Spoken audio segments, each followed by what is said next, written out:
De l'Union pour la nation congolaise, un parti d'opposition, opposition bien sûr au pouvoir du président Joseph Kabila. Alors il n'y a pas de confirmation officielle, mais si les autorités étaient amenées à effectivement renvoyer le responsable de l'ONU des droits de l'homme, est-ce que cela ne donnerait pas raison finalement aux informations qui sont parues dans ce rapport ? Oui, moi je pense que ce serait irresponsable de la part du gouvernement, et même une sorte de fuite en avant. Il y a des allégations dans un rapport, et le travail des représentants aux droits de l'homme, justement, c'est de dénoncer tous les cas de violation des droits de l'homme. Et le travail du gouvernement, c'est diligenter une enquête, en cas de doute, pour confirmer les allégations et sanctionner les éventuels coupables.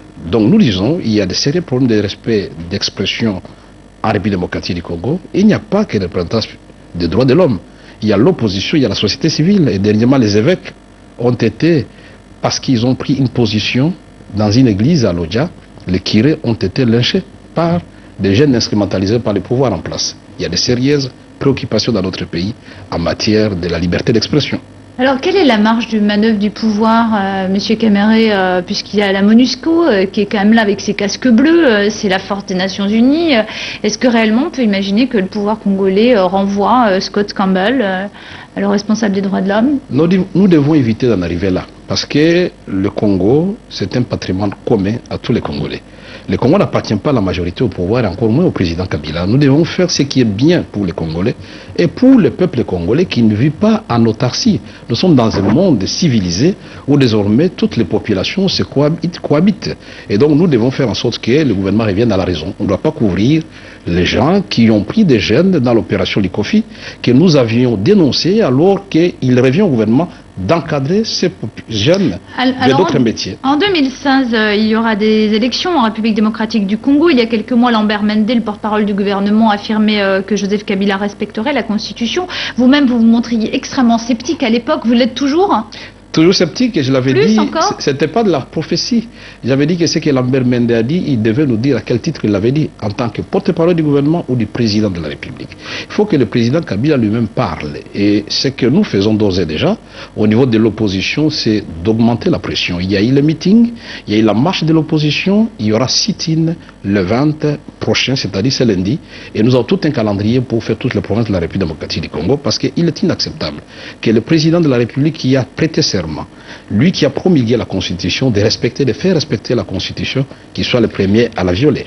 S'il changeait la Constitution, quelle attitude adopteriez-vous, vous, l'opposition? Nous n'attendons pas qu'il change. Nous sommes en train de sensibiliser la population qui doit comprendre que son destin est entre ses mains et nous devons empêcher toutes sortes de dérives autoritaires venant de n'importe quel bord, opposition, majorité ou société civile. Ici, ce n'est pas le combat contre Kabila, c'est le combat pour des valeurs républicaines. Nous voulons des institutions stables et tout le monde doit être en dessous de la Constitution. Alors, on lit aussi que les changements pourraient toucher les conditions d'éligibilité et notamment quelque chose qui rappelle un triste souvenir en Côte d'Ivoire, le principe d'ivoirité.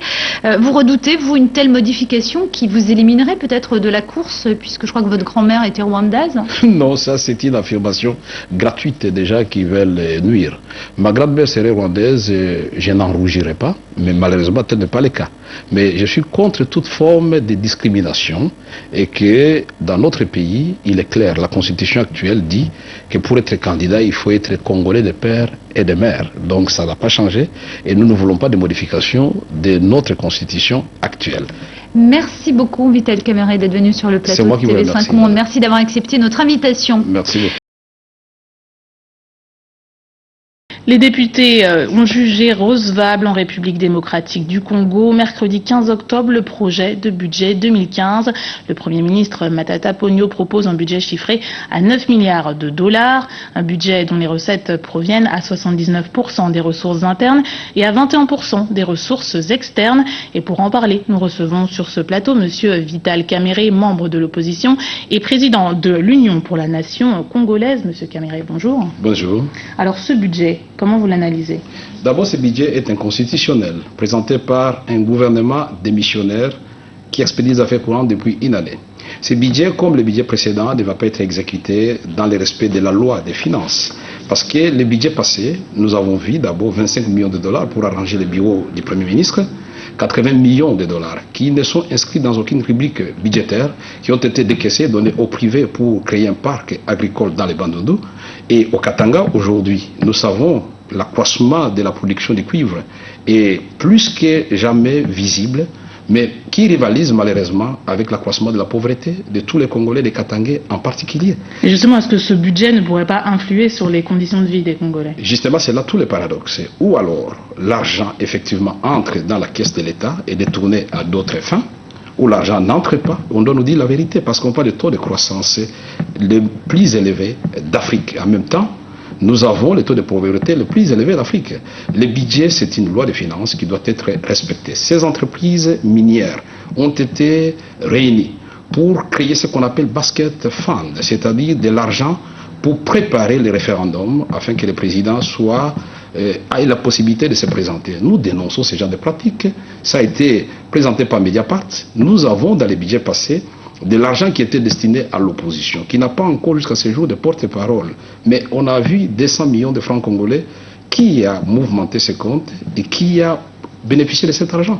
Et quelle aurait été la solution idéale selon vous? Et d'abord le budget, quand on dit qu'il est recevable, il faut relativiser. Il a été reçu ou accepté par certains députés de la majorité présidentielle, puisque l'opposition dans son ensemble avait claqué la porte, parce qu'il fallait d'abord sur le plan juridique que le gouvernement se mette en ordre, c'est-à-dire que le président prenne une ordonnance pour reconduire le Premier ministre Matata ou nommer notre Premier ministre. Secondo, il fallait d'abord que le rapport de la Cour des comptes soit discuté au niveau de l'Assemblée nationale. Or, à ce niveau-là, on a brisé un principe de l'unicité du compte de l'État. Il y a maintenant plusieurs sous-comptes de l'État, visiblement pour enrichir certaines personnes dans le but justement d'influencer le cours de l'histoire politique de notre pays. Alors, M. Caméré, à un peu plus d'un an des prochaines élections, comment est-ce que vous évaluez le dialogue national?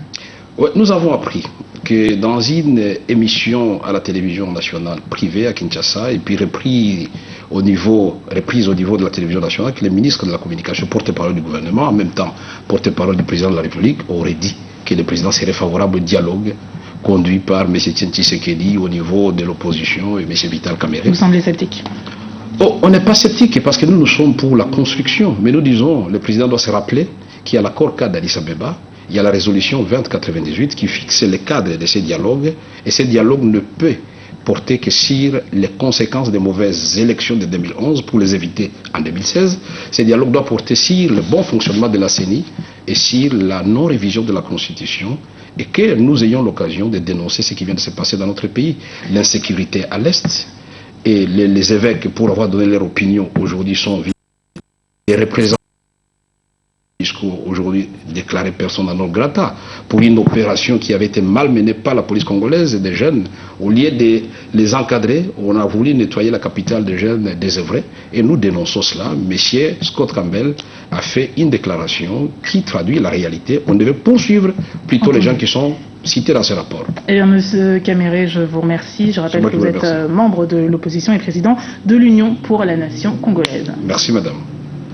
Les réactions se multiplient après la décision hier de Kinshasa de déclarer le chef du bureau de l'ONU pour les droits de l'homme en RDC persona non grata, en cause la publication d'un rapport sur des crimes graves attribués à la police congolaise durant une opération anti-banditisme baptisée Likofi. Hier, dans l'après-midi, les autorités congolaises ont officiellement notifié la mission des Nations Unies de leur décision d'expulser Scott Campbell sous 48 heures. Dans la foulée, Scott Campbell a effectivement quitté le territoire, officiellement pour des vacances. La communauté internationale et les défenseurs des droits de l'homme ont dénoncé cette décision. L'ONU rejette les accusations contre Scott Campbell et, comme la France, parle de revers pour la lutte contre l'impunité et pour le respect des droits de l'homme. Le porte-parole de Ban Ki-moon demande aussi aux autorités congolaises de revenir sur cette décision. De passage à Paris, l'opposant Vital Kamerhe, président de l'UNC, a lui aussi condamné la position de Kinshasa. C'est une décision irresponsable et nous disons, ça démontre encore une fois la gouvernance par défi. Le président Kabila et son gouvernement veulent sortir des muscles. Ils sont en train de tester la réaction de la communauté internationale. Nous apportons notre soutien à Scott Campbell. Cette opération, quand elle a commencé, nous l'avons dénoncée. Les enfants de la rue, c'est quand même de la responsabilité du gouvernement de les encadrer et non pas de les arrêter ou les maltraiter.